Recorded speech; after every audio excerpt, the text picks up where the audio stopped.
सत्य समाचार, तटस्थ समाचार, समाज बदल्ने हाम्रो अभियान। नमस्कार, यो हो टाइम समाचार। म वीरेन्द्र मन सुरु गरौँ आलु र प्याजको बिक्री ठप्प सम्बन्धी प्रसङ्गबाट। बजेट भाषण मार्फत नेपाल सरकारले तरकारीमा मूल्य वृद्धि कर भ्याट लगाएपछि जनकपुर धामका व्यवसायीले आलु र प्याजको बिक्री ठप्प गरेका छन्। आलु प्याजको आयात शून्यमा झरेपछि व्यवसायीले बिक्री ठप्प गरेका हुन्। यसअघि भारतबाट आयात हुँदै आएको आलु र प्याज जेठ 18 गतेपछि आयात हुन छाडेको छ। करलाई कारण देखाएर व्यवसायीलाई आयात रोक्दा अब सर्वसाधारणको भान्सा महँगिने देखिएको छ। अहिले जनकपुर धामको पेठिया स्थित तरकारी बजारबाट भारतीय आलु प्याज बिक्री भइरहे पनि यसअघि नै आयात भएर बसेका स्टक मात्र रहेको र नयाँ आलु प्याजको आयात ठप्प रहेको बिक्री वितरण बन्द गरिएको आलु प्याज व्यवसायी सङ्घ जनकपुर धामका अध्यक्ष अलाउद्दिन रायनले जानकारी दिनुभयो। बजेटपछि 16, 17 र 18 गते भारतबाट प्याज आएको थियो र त्यसपछि आयात शून्य छ। रायनले भन्नुभयो, प्याजको कारोबार नै छैन। सरकारले भ्याट लगाएपछि व्यापार गर्न कठिनाई भइरहेको बताउँदै उहाँले प्याजमा प्रति किलो 13 र आलुमा प्रति किलो 8 रुपियाँ भन्सार तिर्न परिरहेको गुनासो गर्नुभयो।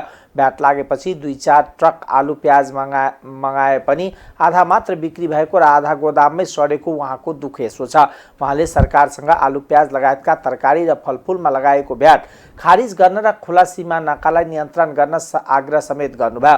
केराउ, सागपात, कोसे तरकारी, केराउ, बोडी, भ्याट लगायतका अन्य तरकारीको भाव बढ्दा भ्याट नलाग्ने र कम मात्रामा आयात हुने यस्ता तरकारीको भाव पनि आकाशिएको छ। अर्थमन्त्री डाक्टर प्रकाश शरण महतले आगामी आर्थिक वर्षको बजेट मार्फत तरकारी तथा फलफुल सहितका 170 वस्तुको आयातमा मूल्य वृद्धि कर लगाउने घोषणा गरेका हुन्। जेठ 15 गते बजेट प्रस्तुत भएपछि जेठ 16 गतेबाट यो निर्णय लागू भएको हो। जनकपुर धाम बजारमा 17 वटा थोक विक्रेता मार्फत दैनिक 150 टन आलु प्याज बिक्री हुँदै आएको छ। विभिन्न 9 बुन्दे माग राख्दै सर्लाहीको हरिपुरवा नगरपालिकामा 88 दिनदेखि सङ्घर्ष समितिद्वारा गरिएको तालाबन्दी आइतबार 5 बुन्दे सहमति पश्चात खुलेको छ। प्रदेश सांसद जङ्गीलाल राय यादव, कौशल किशोर राय, सङ्घर्ष समितिका संयोजक भिकाउ राय, हरिपुरवा नगरपालिकाका विनोद कुमार शाह तथा प्रमुख प्रशासकीय अधिकृतको रूपमा हाजिरी भएका निमेश मिश्र लगायतको उपस्थितिमा नगर प्रमुखको कार्यकक्ष, प्रमुख प्रशासकीय अधिकृतको कार्यकक्ष तथा लेखा शाखा कार्यकक्षमा लगाएको ताला खोलेर पालिकाको कार्यालय सञ्चालन गरिएको छ।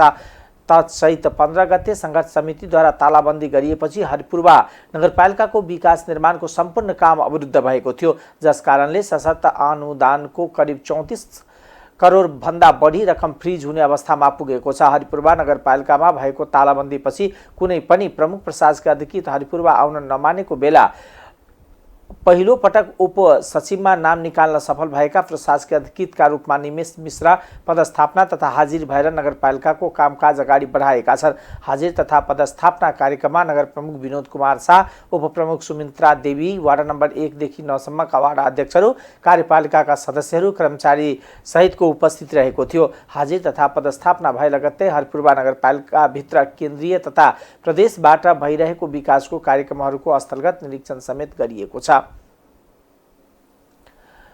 धनुषाको जनकनन्दिनी गाउँपालिकाका अध्यक्ष, उपाध्यक्ष र प्रमुख प्रशासकीय अधिकृतकोले भागबण्डामा आफन्त तथा नातेदारलाई कार्यालयमा जागिर लगाएको पाइएको छ।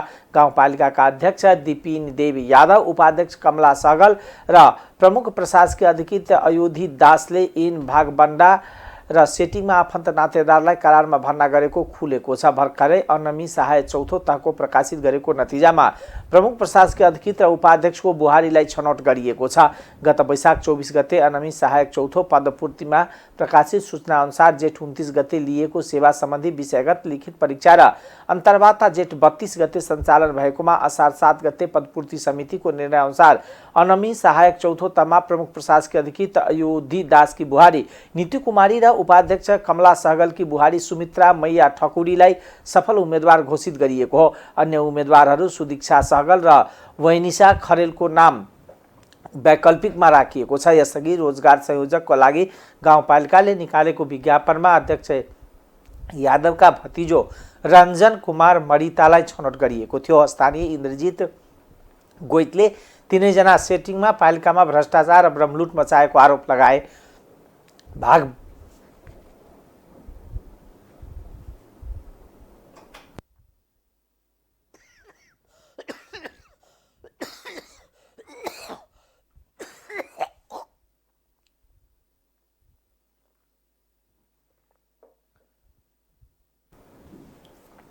भागभण्डा गरी आफ्ना मान्छे छनौट गरेको उहाँको गुनासो छ। पालिका अध्यक्ष यादवले इलाका प्रहरी कार्यालयले खजुरीको प्रतिनिधिको उपस्थितिमा खुला परीक्षा भएको बताउँदै यसमा कुनै चलखेल नभएको दावी गरेका छन्। नातेदार फर्नु संयोग मात्र भएको उहाँको तर्क छ।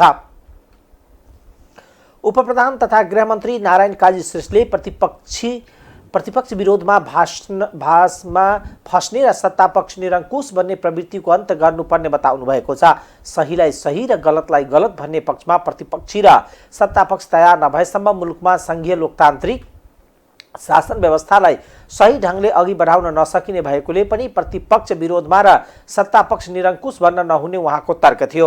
आइतबार प्रतिनिधि सभा बैठकमा गृह मन्त्रालय अन्तर्गतको विनियोजन शीर्षकमा सांसदहरूले राखेको प्रश्नको जवाब दिने क्रममा उपप्रधानमन्त्री श्रेष्ठले सहीलाई सही भन्न सक्ने गरी राजनीतिक दलहरू अघि बढे मात्र मुलुकको लोकतन्त्रको औचित्य पुष्टि गर्न सकिने प्रश्न पार्नुभयो।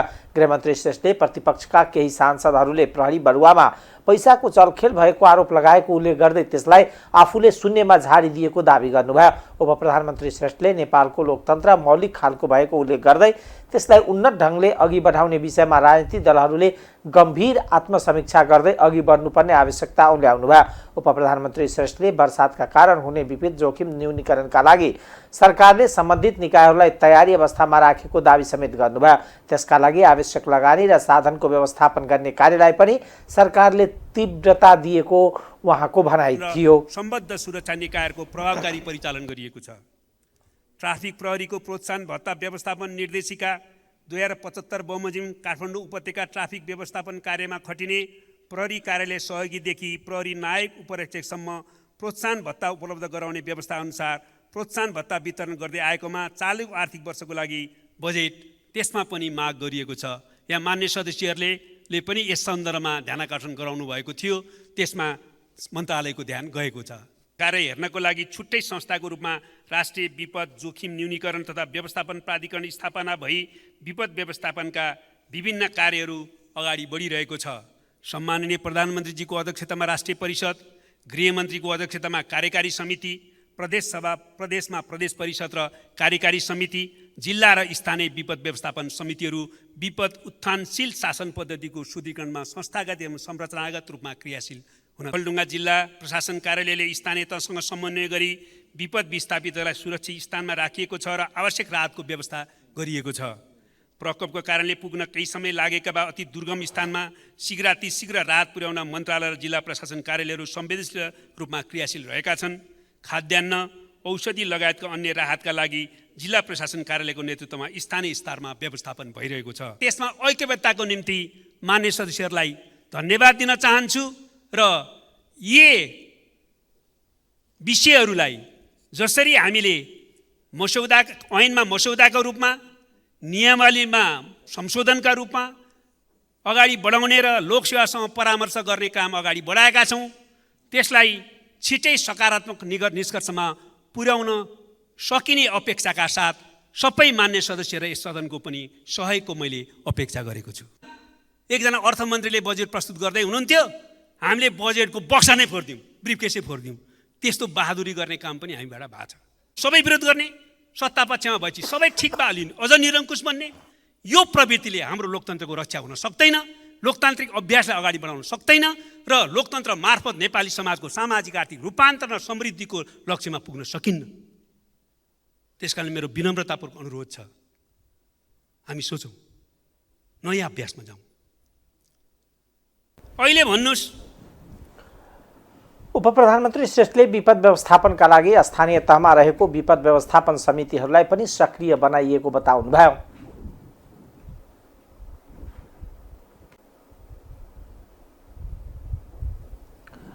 युवा तथा खेलकुद मन्त्री डिङबहादुर लिम्बुले सरकारले चितवनमा निर्माणाधीन क्रिकेट रङ्गशालाको स्वामित्व ग्रहण गर्ने बताउनु भएको छ। आइतबार प्रतिनिधि सभा बैठकमा बोल्दै मन्त्री लिम्बुले सरकारले चितवनमा धुर्मु सुन्तली फाउन्डेसनले निर्माण सुरु गरेको क्रिकेट रङ्गशालाको स्वामित्व ग्रहण गर्ने बताउनु भएको हो। मन्त्री लिम्बुले स्वामित्व ग्रहणका लागि आवश्यक प्रक्रिया अगाडि बढाइएको बताउनुभयो। उहाँले सरकारले स्वामित्व ग्रहण गरेपछि यसको निर्माणका लागि बजेट व्यवस्थापन गर्ने पनि बताउनुभयो। मन्त्री लिम्बुले विद्यालयमा बालबालिकाका लागि खेलकुद प्रतियोगिता आयोजना गर्ने सबै स्थानीय तहमा बजेट विनियोजन गरिएको बताउनुभयो। त्यस्तै खेलकुद गतिविधि सञ्चालन गर्नका लागि 100वटा खेलकुद सङ्घहरूलाई 2,50,000 को दरले अनुदान दिने गरी बजेट व्यवस्थापन गरिएको बताउनुभयो। प्रतियोगिता आयोजना गर्ने बजेटको व्यवस्था गरिएको कुरा अनुरोध गर्न चाहन्छु। यो खेलाडीहरूको वृत्ति विकासको निमित्त उनीहरूको क्षमता अभिवृद्धि गर्दै उनीहरूले सिकेका ज्ञान सिपलाई चाहिँ प्रदर्शन गर्ने, प्रतिस्पर्धामा भाग लिने कार्यमा निरन्तर अगाडि बढाउने कुरा राष्ट्रिय खेलकुद परिषद मार्फत गरिएको छ र आगामी सेप्टेम्बर 23 देखि अक्टोबर 8 सम्म मित्र राष्ट्र चीनको होङजाओमा सहरमा प्रतिस्पर्धा गरिने 29वटा खेलहरू छनौट गरिएको अवस्था छ। त्यो छनौट गरिएका खेलहरूको निमित्त 233 जना खेलाडीहरूलाई बन्द सत्रमा राखेर प्रशिक्षण गराउने काम भइरहेको कुरामा जानकारी गराउन चाहन्छु। खेलकुदको पूर्वाधार निर्माणका लागि पर्याप्त स्रोतभन्दा थुप्रै मागहरू आएको हुँदा ती सबै मागहरूलाई सम्बोधन गर्न सक्ने अवस्था नरहेको कुरामा जानकारी गराउन चाहन्छु। यो मन्त्रालयमा जुन बजेट प्राप्त भएको छ, मान्य सदस्यज्यूहरूले छलफलको क्रममा अत्यन्त सकारात्मक ढङ्गबाट यो खेलकुद मन्त्रालयमा बजेट कम भयो, यसको बजेट थप्नुपर्छ, यसको महत्त्वलाई अझ माथि उठाउनुपर्छ भन्ने दृष्टिकोणबाट मान्य सदस्यज्यूले विचारहरू राख्नुभएको कुरा प्रति पनि हार्दिक धन्यवाद व्यक्त गर्न चाहन्छु। खेलकुदको विकासको निमित्त बजेट विनियोजन गरिएको छ र मान्य सदस्यज्यूहरूले यो भरतपुर रङ्गशालाको बारेमा 1 लाख मात्रै राखिएको छ, डिपिआर तयार गर्न 20-30 लाख खर्च गरिएको छ, यो के हो भन्ने चाहिँ जिज्ञासा राख्नुभएको छ। यो भरतपुर चितवनको यो रङ्गशालाको बारेमा निकै छलफल चर्चा परिचर्चा भएको अवस्था छ। त्यहाँ ध्रुव सुन्तली फाउन्डेसनले निर्माण प्रक्रिया अगाडि बढाएको यो रङ्गशालाको निर्माण कार्य अधुरो छ, अत्यन्त जटिल समस्याग्रस्त छ र यो विषयमा सरकारले सम्बोधन गर्ने र यसको स्वामित्व ग्रहण गरेर बाँकी काम सम्पन्न गरी प्रक्रिया अगाडि बढिरहेको छ। यसको निमित्त शीर्षक हामीले 1 लाख मात्रै विनियोजन गरेका छौँ, त सरकारले यो स्वामित्व ग्रहण गर्ने, त्यसपछि थप बजेट व्यवस्थापन गरेर यो रङ्गशालालाई सम्पन्न गरी चाहिँ प्रक्रिया अगाडि बढिरहेको कुरा म सबै मान्य सदस्यहरूलाई हार्दिक अनुरोध गर्न चाहन्छु। मन्त्री लिम्बुले खेलकुद बीमाको नीति तयार गर्न प्रक्रिया अघि बढेको पनि उल्लेख गर्नुभयो।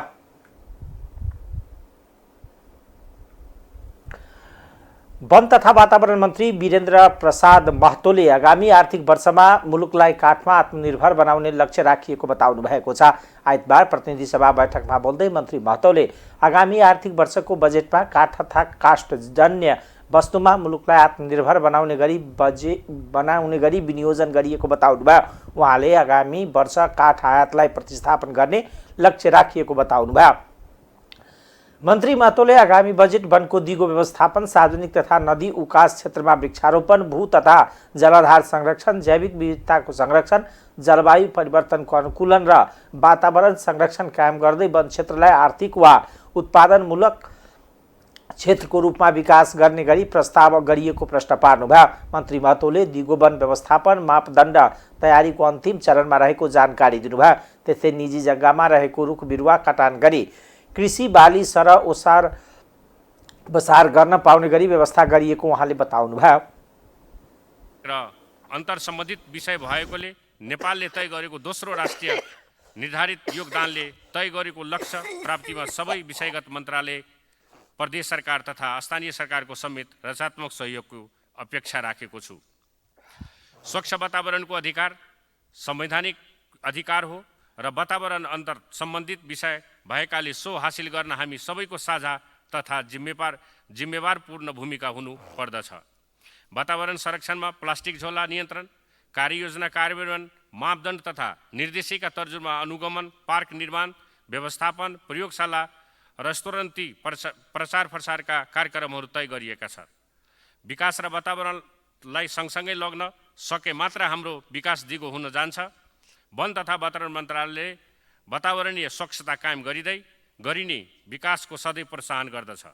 त्यसर्थ विकाससँग सम्बन्धित विभिन्न वातावरणीय अध्ययन प्रतिवेदनप्रति यस मन्त्रालय सजग छ।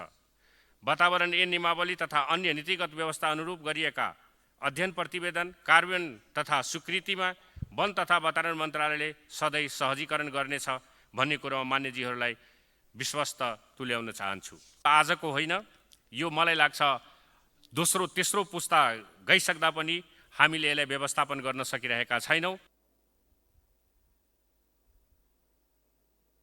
महिला बालबालिका, ज्येष्ठ नागरिक, अपाङ्गता भएका व्यक्ति, यौनिक तथा लैङ्गिक अल्पसङ्ख्यक, लैङ्गिक हिंसा तथा मानव बेचबिखन तथा ओसार पसार लगायतका सामाजिक कुरीति एवं हानिकारक अभ्यास विरुद्धको अभियानमूलक कार्यक्रम र राष्ट्रिय स्तरको सञ्चार माध्यमबाट पाक्षिक रूपमा चेतनामूलक कार्यक्रम सञ्चालन गरी समुदायको चेतना स्तरलाई प्रवर्धन गर्ने कार्यक्रम रहेको छ। मानव बेचबिखन अनुसन्धान ब्युरोको सहकार्यमा अनलाइनबाट हुन सक्ने बेचबिखनबाट जोखिम साइबर क्राइम सम्बन्धी जानकारी तथा मानव बेचबिखन विरुद्ध अभियान कार्यक्रम जिल्लाभित्रका स्थानीय तह, किशोरी समूह वा बेचबिखनबाट प्रभावित हुन सक्ने समूह तथा सरोकारवाला निकायहरूको सहभागितामा अभियानमूलक कार्यक्रम सञ्चालन गरिनेछ। पुनर्स्थापना केन्द्रमा रहेका मानव बेचबिखनबाट पीडित प्रभावितहरूको लागि मनोसामाजिक परामर्श तथा अन्तर्क्रिया गर्ने कार्यक्रम रहेको छ। बालबालिकाको अधिकार संरक्षण सम्बन्धी कानुन तर्जुमा एवं संशोधन नीति कार्यान्वयन कार्ययोजना तर्जुमा, बाल विवाह अन्त्यका लागि राष्ट्रिय रणनीति तयार गर्ने एवं बालबालिकाको अधिकार सम्बन्धी भएका नीतिगत व्यवस्थाहरूको अभियानमूलक प्रचारात्मक एवं चेतनामूलक कार्यक्रम सञ्चालन गरिनेछ। मन्त्रालयबाट 8वटा बाल सुधार गृहको सञ्चालन तथा व्यवस्थापन भइरहेको छ। कानुनी विवादमा परेका बालबालिकाको सुधार र पुनर्स्थापना नभएसम्म उनीहरूलाई बाल सुधार गृहमा राखिएको छ। बाल सुधार गृहमा रहेका बालबालिकाको सङ्ख्या बाल सुधार गृहको क्षमताभन्दा बढी रहेकोले सोको उचित व्यवस्थापनको लागि तनहुँको ढकालटारमा बाल सुधार गृह निर्माण गर्ने कार्यक्रम रहेको छ। आर्थिक वर्ष 2080-81 उक्त बाल सुधार गृह निर्माण कार्यलाई बहुवर्षीय योजनाको रूपमा स्वीकृत गरी निर्माण प्रक्रिया अगाडि बढाउने मन्त्रालयको योजना रहेको छ। त्यसै गरी 4वटा स्थानीय तहमा नमुना बाल उद्यान पार्क निर्माण गर्ने कार्यक्रम समेत रहेको छ।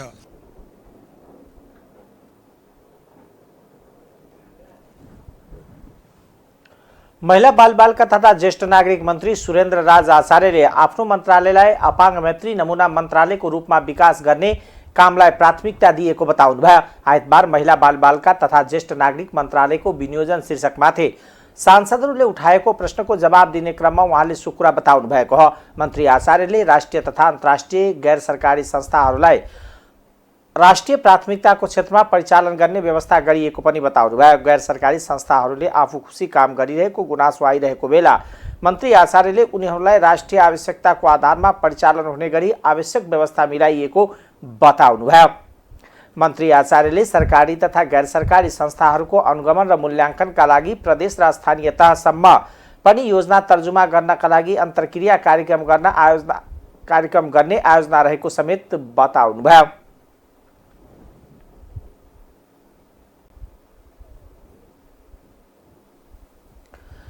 नेपाली कांग्रेसका प्रमुख सचेतक रमेश लेखकले संसदले बजेट संशोधन गर्न सक्ने व्यवस्था गर्नुपर्ने बताउनु भएको छ।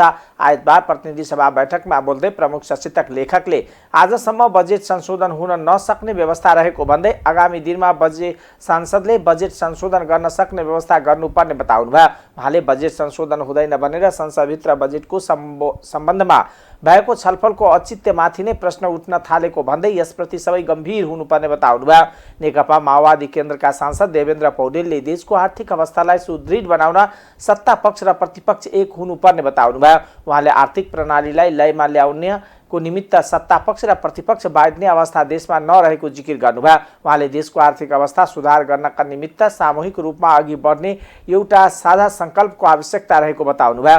राष्ट्रिय स्वतन्त्र पार्टीका सांसद मनिष झाले उपराष्ट्रपतिको पद आवश्यक नरहेको बताउनुभयो। उहाँले हालसम्म उपराष्ट्रपतिको पदले सम्झना लायक कुनै पनि काम गर्न नसकेको भन्दै यसको औचित्यमाथि नै प्रश्न उठ्ने भएको बताउनुभयो। अवधारणा के हो भने बजेटमा संशोधन हुँदैन भन्ने अवधारणाका साथ हामी अगाडि बढेका छौँ, यो सत्य हो। र बजेटमा संशोधन हुँदैन भन्ने अवधारणा हामीले प्रतिनिधि सभा नियमावलीमा पनि राख्यौँ। किनभने प्रतिनिधि सभा नियमावली हामी हेऱ्यौँ भने दुईटा कुरा प्रष्ट देखिन्छ। अरू विधेयकहरू सदनमा प्रवेश गर्ने, सदनमा छलफल हुने, संशोधन हुने र ऐन बन्ने हामीले छुट्टै व्यवस्था गरेका छौँ, जसमा संशोधन भन्ने शब्द प्रयोग गरेर संशोधन नै गर्ने अभिप्रायका साथ अगाडि बढेका छौँ। तर विनियोजन विधेयकको हकमा हामीले संशोधन गर्ने भनेर कहीँ भनेका छैनौँ। त्यसकारण हामीले त्यसमा के भनेका छौँ भने खर्च कटौतीको प्रस्ताव भनेका छौँ। त्यसका 3वटा सिद्धान्तलाई परिभाषित गरेका छौँ र यो संशोधन भएर पनि विधेयक जान सक्छ। विनियोजन विधेयक भन्ने कुराको बारेमा हाम्रो अपधारणा अलिक फरक रह्यो। त्यो के भने अरू सबै कानुनहरू संशोधन गर्ने, परिमार्जन गर्ने, त्यसलाई सरकारले प्रस्तुत गरेको रूप, आकार र त्यो व्यवस्थाभन्दा फरक व्यवस्थाहरू गरेर पनि हामी कानुन बनाउन सक्छौँ भन्ने कोणबाट हेरिएको छ भने विनियोजन विधेयक, अर्थ विधेयक यानि कि बजेटमा संशोधन हुँदैन है भन्ने कोणबाट हामी अगाडि बढेका छौँ। आज एउटा प्रश्न बडो महत्त्वपूर्ण ढङ्गले उठेको छ सम्माननीय सभामुख महोदय, सदनभित्र पनि उठेको छ, सदन बाहिर पनि उठेको छ। यदि बजेटमा कुनै पनि संशोधन गर्ने होइन भने यत्रो लामो छलफलको औचित्य के हो भन्ने एउटा महत्त्वपूर्ण प्रश्न उठेको छ। र मलाई के लाग्छ भने अब हामी त्यो प्रश्नलाई अनुत्तरित राखेर हामी त्यो प्रश्नमा कुनै जवाबदेहिता नबोकेर त्यो विषयलाई, त्यो प्रश्नलाई सम्बोधन नगरिकन अगाडि बढ्न सक्ने अवस्था छ जस्तो मलाई लाग्दैन। इन्डोर्स हुनको निम्ति बोल्नु भनेको सुनाउने, जिल्लाका योजनाहरूबारे बोल्नु भनेको पनि जिल्लाका मतदाताहरूलाई, नागरिकहरूलाई सुनाउनुको निम्ति र मन्त्रालयका विभिन्न शीर्षकहरूबारे आफ्ना धारणाहरू प्रस्तुत गर्ने कुरा पनि सुनाउनुको निम्ति मात्रै भन्ने कुरा वास्तवमा हामीले जसरी चाहिँ नेगेटिभ अर्थमा टिप्पणी हुनेको छ यसलाई सच्याउन पनि म विशेष अनुरोध गर्न चाहन्छु। र त्यसको निम्ति हामी सबैले पहल गरौँ। यहाँ यो विषयमा सत्ता पक्ष प्रतिपक्षको प्रश्नै होइन। यो विषयमा हामी सबैले यो बजेट प्रस्तुत हुनुभन्दा पहिला, मन्त्रालयगत रूपमा एलएमबीएसमा योजनाहरू पर्नुभन्दा पहिला सदनमा उठेका यस प्रकारका छलफलहरूको चाहिँ सुनवाई, यस प्रकारको रेकर्डीकरण, यस प्रकारका उठेका कतिपय प्रश्नहरू चाहिँ सम्बन्धित मन्त्रालयले सुनेर मात्रै बजेटलाई अगाडि बढाइयो भनेदेखि कमसेकम यो सम्मानित चाहिँ सदनको गरिमा, यसको औचित्य, यसको चाहिँ महत्त्व र गरिमालाई हामी चाहिँ ती बजेट निर्माण प्रक्रियामा समावेश गर्न सक्छौँ। त्यो प्रक्रियामा हामी अगाडि बढ्नको निम्ति आउँदो वर्षको चाहिँ बजेटमा कानुनी हिसाबले पनि सच्याएर अगाडि बढ्ने प्रक्रिया चाहिँ सम्माननीय सभामुख महोदय मार्फत अगाडि बढोस् भन्ने कुरा पनि म यहाँ राख्न चाहन्छु। यो विनियोजनलाई नेपाल इङ्ग्लिसमा चाहिँ अप्रोप्रिएसन प्रोसेस भनेर भन्छौँ हामीले। त्यसलाई अनुमोदन कसरी गर्ने नगर्ने, त्यसमा कसरी छलफल गर्ने भनेर। तर अनुमोदन गर्दै गर्दाखेरिको हाम्रो सबै तर्क र तथ्यहरूको औचित्य के छ भन्ने कुरा पनि प्रमुख हो। यो एउटा प्रक्रिया मात्र हो र यो प्रक्रिया गर्नैपर्छ भनेर गरेको हौँ वा यसको यो तर्कहरू, यो छलफल मन्थनको केही अर्थ पनि हुन्छ। त्यो संवैधानिक अर्थमा निकै कमजोर देखिएकोले गर्दा पनि होला यो सदनको उपस्थिति र सहभागिता पनि कमजोर देखिन थालेको। संवैधानिक अभ्यास गर्न थाले पश्चात आजसम्म 5115 दिन भएको रहेछ। 4वटा कार्यकाल, 3वटा अनुहार। त्यो हेर्दै गर्दाखेरि सम्झिन लायकको कुराहरू के छ त? यो 5115 दिनले, यो पदले हामीलाई सम्झिने लायक कुनै 5वटा कुरा हामी सम्झिन सक्छौँ यसले दिएको हामीलाई। त्यसैले गर्दा त्यो सम्झिन सक्दैनौँ भने यो पदको औचित्यको जवाफ त्यो सम्झिन सकिने वा नसकिने त्यो 5115 दिनले नै दिन्छ।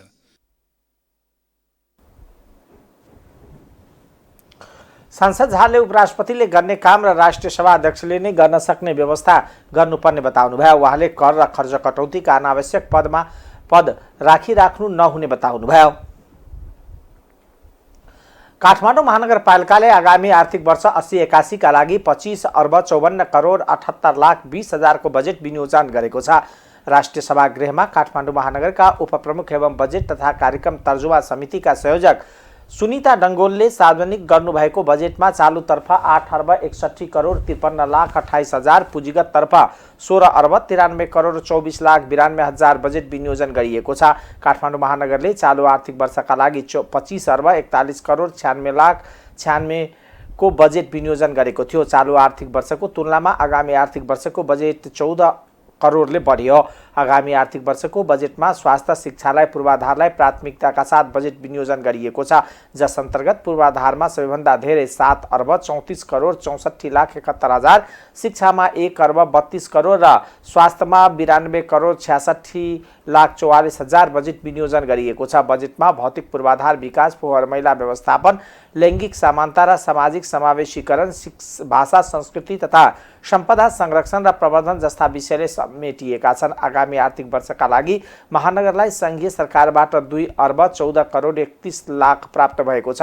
काठमाडौँ महानगरले 10 विषयगत क्षेत्रका महानगरको गौरवको योजनाका लागि 3 अर्ब 80 करोड विनियोजन गरेको छ। महानगर स्वर्णिम योजना अन्तर्गत 25 वटा विषयगत क्षेत्रका योजनाका लागि 2 अर्ब विनियोजन गरिएको छ। वाडाबाट प्राप्त योजनालाई प्राथमिकता प्राप्त योजनामा राखी त्यसका लागि 1 अर्ब 67 करोड विनियोजन गरिएको छ। फोहोर मैला व्यवस्थापनका लागि 7 करोड विनियोजन गरिएको छ।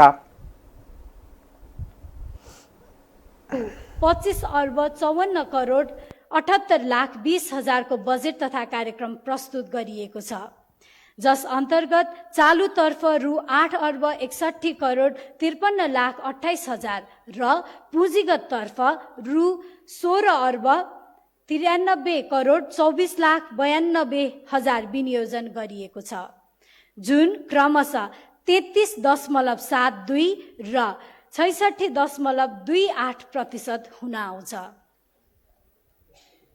स्वास्थ्य काठमाडौँ महानगरपालिका क्षेत्रभित्रका शहरी स्वास्थ्य क्लिनिकहरूको स्तर उन्नति सहित स्वास्थ्य प्रवर्धन केन्द्रमा रूपान्तरण गरी महानगरवासीका लागि सुलभ स्वास्थ्य सेवा नागरिकलाई टेवा योजना मार्फत सरल र सुलभ स्वास्थ्य सेवा उपलब्ध गराउन रु 35 करोड रकम विनियोजन गरेको छु। महानगरवासीलाई सहुलियत मूल्यमा औषधि उपलब्ध गराउनका लागि सुलभ फार्मेसीको स्वर्णिम योजना कार्यान्वयन गर्न रु 6 करोड विनियोजन गरेको छु। स्थानीय सरकार सञ्चालन ऐन 2074 को दफा 12 मा व्यवस्था भएको ओडा समितिको काम, कर्तव्य र अधिकारलाई अझ प्रभावकारी र नागरिक मैत्री हुने गरी प्रचलन गराउन केही योजना तथा कार्यक्रम ओडा तर्फबाट नै सञ्चालन गर्ने गरी कुल रु 2 अर्ब 75 करोड 53 लाख 74 हजार रकम विनियोजन गरेको छु। सम्भावित विपद जोखिम न्यूनीकरण गर्ने कार्यक्रमको लागि आवश्यक रकम विनियोजन गरेको छु। विपद व्यवस्थापन सम्बन्धी विभिन्न कार्यक्रम तथा उपकरणहरू खरिद गर्न रु 3 करोड 50 लाख रकम विनियोजन गरेको छु। काठमाडौँ महानगरपालिका क्षेत्रभित्रका विभिन्न स्थानमा वर्षातको समयमा हुने डुबान न्यूनीकरणका लागि डुबान समाधान स्वर्णिम कार्यक्रम मार्फत खर्च हुने गरी रु 4 करोड रकम विनियोजन गरेको छु। बजेटमा गरी खाने शिक्षा महानगरको इच्छा योजनाका लागि 50 करोड, रोजगारी र आय वृद्धि महानगरको समृद्धि कार्यक्रमका लागि 10 करोड विनियोजन गरिएको छ। रोजगारी वृद्धिका लागि रोजगार र रोजगारदाता बीच जब लिङ्क एप प्रयोगमा ल्याइने बजेटमा उल्लेख छ। बजेटमा उत्पादन र उपभोगलाई जोड्न अनलाइन ई-कमर्स पोर्टल मार्फत मेट्रो मार्ट सञ्चालनका लागि 1 करोड र स्थानीय समुदायमा सञ्चालन रहेको स्थानीय पेय पदार्थलाई निजी व्यवसायीको सहकार्यमा ब्रान्डिङ गर्ने कार्यका लागि आवश्यक बजेट छुट्याइएको छ। नवलपरासी बर्दघाट सुस्तापूर्वको गैराकोटमा रहेको ऐतिहासिक धार्मिक स्थल मौलाकाली मन्दिरको दर्शनका लागि आउने भक्तालुहरू बढेका छन्। आइएमई समूहले मन्दिरलाई लक्षित गरी केबल कार सञ्चालनमा ल्याएपछि मन्दिर पुग्ने दर्शनार्थीहरू बढेका हुन्। वैशाख अघिसम्म दैनिक 500 को सङ्ख्यामा भक्तजनहरू मन्दिर पुग्ने गरेकोमा वैशाखपछि दैनिक 1000 भन्दा बढी मन्दिर पुग्ने गरेको धार्मिक सेवा समिति कालिका मन्दिरले जनाएको छ। नयाँ वर्षको अवसर पारेर सञ्चालनमा आएको मौलाकाली केबल कारको तल्लो स्टेसन गैराकोट 1 को धारापानीमा रहेको छ भने मन्दिर नजिकको हेलिप्याडमा अपर स्टेसन निर्माण गरिएको छ।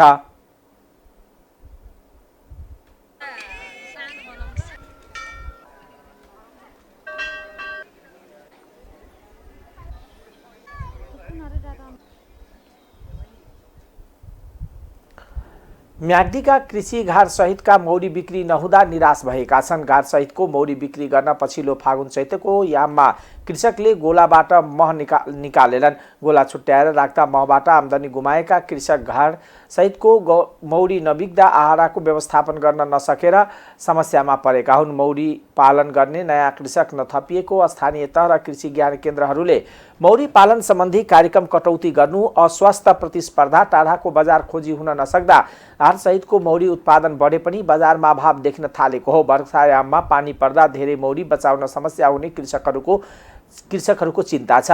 म्याग्दीको सुर्के मेला डडुवा कहुमा 4 वटा सरेन जातका मौरीको स्रोत केन्द्रमा छन्। यी केन्द्रमा करिब 500 घार मौरी छन्। नै भएर होला अरूबाट लिने अनुभव कसरी हो बिक्री हुन सकेको छैन। पहिला त अब यो जिल्लाभरि अब जतासुकै मागहरू हुने, बढी आउने, त्यसरी नै मैले बिउ सबैलाई पुर्याइदिएको हो। अहिले धेरै नै भयो, गाह्रो भयो। स्रोत केन्द्र स्थापना भएपछि म्याग्दीका बाहिर जिल्लाबाट मौरी आयात भएका छैनन्। मौरी सहितको घार प्रति गोटा 10,000 को दरले बिक्री हुन्छ। खाली घारको मूल्य प्रति गोटा 3,500 छ। मौरी बिक्री नभएपछि मह उत्पादनमा केन्द्रित हुने कृषकहरूले योजना बनाएका छन्। प्रति लिटर मह 2,000 को दरले बिक्री हुन्छ। म्याग्दीमा वार्षिक 20,000 लिटरको दरले मह उत्पादन हुने कृषि ज्ञान केन्द्रको तथ्याङ्क छ। अब आर्थिक समाचार।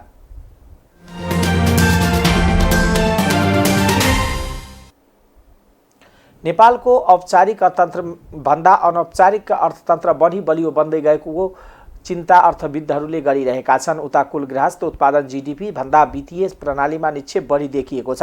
यस प्रणालीमा बढी रकम देख्नु, बजारमा अनौपचारिक आर्थिक बजार भइरहेको व्यापक रूपमा भेट्नु, तर जीडीपी आकार भने नबढ्नुको कारण खोज्नुपर्ने देखिन्छ।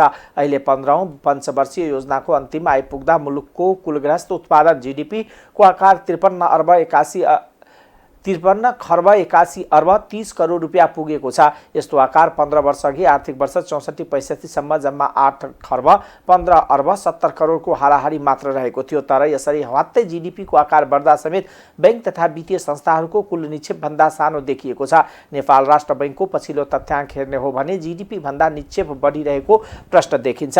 2080 साल असार 3 गतेसम्म आइपुग्दा बैंक तथा वित्तीय संस्थाहरूको निक्षेप 55 खर्ब 37 अर्ब रुपियाँ पुगेको छ। तर करिब 5 साता अघि सरकारले सार्वजनिक गरेको वित्तीय अनुसार जीडीपीको आकार 53 खर्ब 81 अर्ब 30 करोड रुपियाँ मात्र रहेको छ। यसरी हेर्दा मुलुकको आर्थिक गतिविधि भन्दा वित्तीय क्षेत्रको निक्षेप वृद्धि दर उच्च भएको देखिन्छ। वित्तीय संस्थाको कारोबार राम्रो भए पनि जीडीपीको आकार भने बढ्न सकेको छैन। कर्जा विस्तार र वर्गीकरण अन्तर्राष्ट्रिय अभ्यास अनुसार हुनुपर्ने बताउँदै उनीहरू भन्छन्, कर्जा प्रभाव भएन भने, सदुपयोग भएन भने घर जग्गामा धेरै लगानी गरेको अहिले पाइएको छ। यसमा धेरै लगानी भयो भने अर्थतन्त्रलाई राम्रो गर्दैन। जीडीपीको आकार भन्दा निक्षेप धेरै हुनुले अर्थतन्त्रमा वित्तीय क्षेत्रको प्रभुत्व धेरै रहेको देखाउँछ।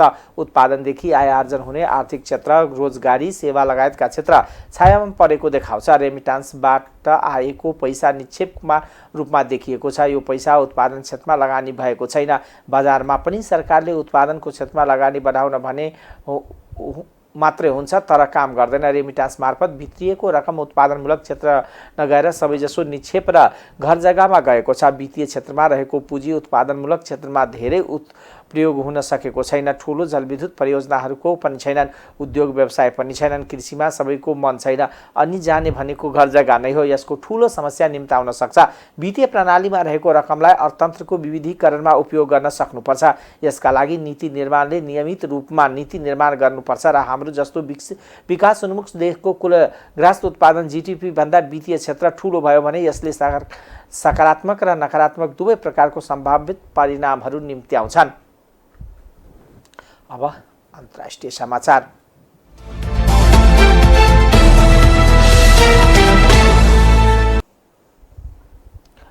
रुसमा वाग्नर समूहले विद्रोहीलाई स्थगित गरेको छ।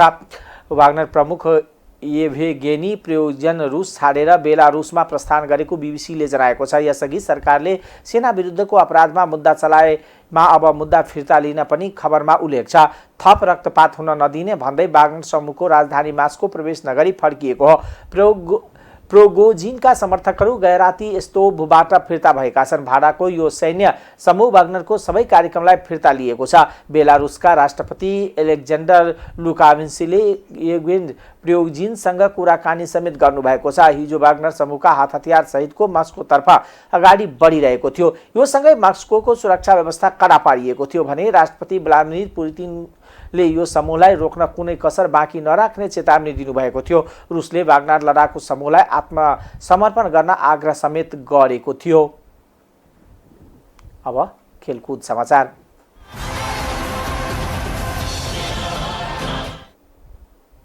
किर्गिस्तानमा भइरहेको सेन्ट्रल एसियन भलिबल काभा पुरुष भलिबल सेन्सन्स लिग प्रतियोगिताको अन्तिम खेलमा नेपाल उज्बेकिस्तानसँग पराजित भएको छ। लस्करको स्पोर्ट्स एन्ड रिक्रिएसन कम्प्लेक्समा आइतबार भएको खेलमा उज्बेकिस्तानले नेपाललाई 3-0 को सोझो सेटमा हराएको हो।